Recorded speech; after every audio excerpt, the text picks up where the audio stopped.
What if doing good made you a target? What happens when truth threatens those who refuse to hear it? And how can someone stand calm when everything is turning against them? As the early church continued to grow, new voices began to rise, people filled not only with faith, but with courage. Among them was a man named Stephen. He was not one of the original apostles, yet something about him stood out. He was known for his faith, his wisdom, and a presence that carried both grace and power. The role he had been given was to serve, to help meet practical needs within the community. But his life went beyond that role. Stephen didn't separate service from purpose. Wherever he went, he reflected what he believed, and through him, signs and wonders began to happen among the people. This wasn't something he pursued for attention. It was simply the result of a life aligned with something greater. People noticed. Some were drawn in, others were disturbed. There were individuals from various synagogues who began to argue with Stephen. They challenged him, questioned him, tried to push back against what he was saying, but every time they engaged, something unexpected happened. They couldn't overcome his wisdom.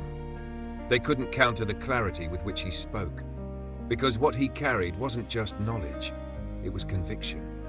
And conviction has a different kind of strength.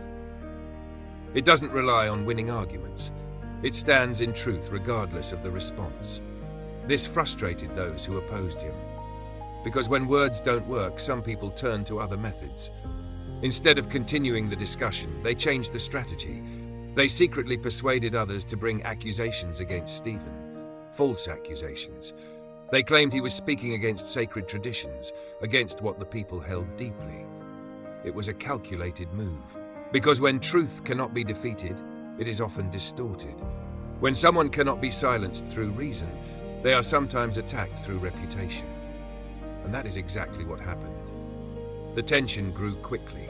Stephen was seized, taken before a council, placed in a position where he had to answer for things he had not done. Witnesses were brought forward, but their testimonies were not grounded in truth. They twisted his words. They misrepresented his message. They created a narrative that served their purpose, not reality. This moment is deeply familiar, even today, because truth is not always opposed directly. Sometimes it is reshaped, reframed, turned into something else entirely. And when that happens, it creates confusion, doubt, division. But in the middle of that chaos, Stephen did something remarkable.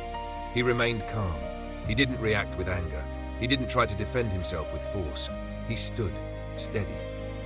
And as all eyes turned toward him, something unexpected happened. His face appeared different. It was described as being like the face of an angel, not in appearance alone, but in presence. There was a peace about him, a clarity, a sense that he was not shaken by what was happening around him. This detail is powerful because it reveals something deeper than the situation itself. It shows what happens when a person is grounded internally, when their identity is not tied to approval, when their peace is not dependent on circumstances. Stephen was surrounded by accusation, pressure, and potential danger, but inside, he was still. That kind of stillness doesn't come from ignoring reality. It comes from knowing something greater than the moment. It comes from being anchored in truth so deeply that external noise loses its power. This is not easy, because when we are misunderstood, our instinct is to correct. When we are accused, our instinct is to defend. When we are attacked, our instinct is to respond. But Stephen shows a different way, a way that is not driven by reaction, but by alignment. He didn't allow the situation to define his behavior. He allowed his foundation to guide it. And that is a level of strength that goes beyond emotion. It is rooted in clarity, in purpose, in trust. This story invites us to reflect on how we respond under pressure. What happens when we are challenged, when we are misunderstood, when others speak about us in ways that are not true? Do we react quickly? Do we try to control the narrative? Do we lose our sense of peace? Or do we remain grounded? Do we stay aligned with what we know is right? Because those moments reveal more than we realize. They show what we are built on. They expose whether our stability comes from within or from the approval of others. Stephen's situation also highlights something important about influence. He was not in a position of formal authority. He wasn't leading a large group. He wasn't holding a title that demanded attention. And yet his impact was undeniable. Because influence is not about position, it is about presence. It is about the way we live, the way we speak, the way we respond. And when those elements are aligned, they carry weight. People notice, even those who disagree, even those who oppose. And sometimes that very influence becomes the reason for resistance, because light exposes, clarity challenges, and not everyone is ready for that. So the question becomes, what do we do with the influence we have? Do we use it carefully? Do we stay grounded in truth? Do we remain consistent, even when it costs something? Stephen didn't adjust his message to avoid conflict. He didn't change his approach to gain acceptance. He remained who he was. And that authenticity gave him strength, but it also brought opposition, and that is something we must understand. Living with integrity does not guarantee approval. Sometimes it invites resistance, but it also creates impact, real, lasting impact. This story also reveals the danger of false narratives. The people who accused Stephen didn't simply misunderstand him, they intentionally twisted his words. And that kind of distortion can be powerful. Because once a narrative is created, it can spread quickly. It can shape perception. It can influence how others respond. And if not challenged with truth, it can take on a life of its own. We see this in many areas of life today. Information is shared, stories are told, but not all of them reflect reality. And in those moments, discernment becomes essential. The ability to recognize what is true and what is not. But even more than that, the ability to remain steady when we are the ones being misunderstood. Because we cannot always control what others say, but we can control how we respond. Stephen's response was not rooted in fear. It was rooted in faith. Not in the sense of passive belief, but in active trust. A trust that truth does not need to be forced. A trust that what is real will stand. A trust that even in difficult moments there is a greater purpose unfolding. This perspective changes everything.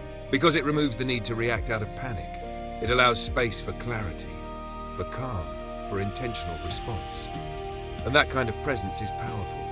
It creates a different atmosphere. It shifts the tone. It brings a sense of stability into situations that feel unstable. Stephen stood in a place where everything around him was uncertain. Accusations were being made. Judgment was forming. Outcomes were unclear. And yet, he remained at peace. That is not natural. It is cultivated. It is the result of a life built on something deeper than circumstance. And that is the invitation for us to build that kind of foundation. Not one that collapses under pressure, but one that remains steady. Not one that reacts to every challenge, but one that responds with clarity. Because life will bring moments of tension, moments of misunderstanding, moments where we are tested. And in those moments, what we have built internally will determine how we stand externally.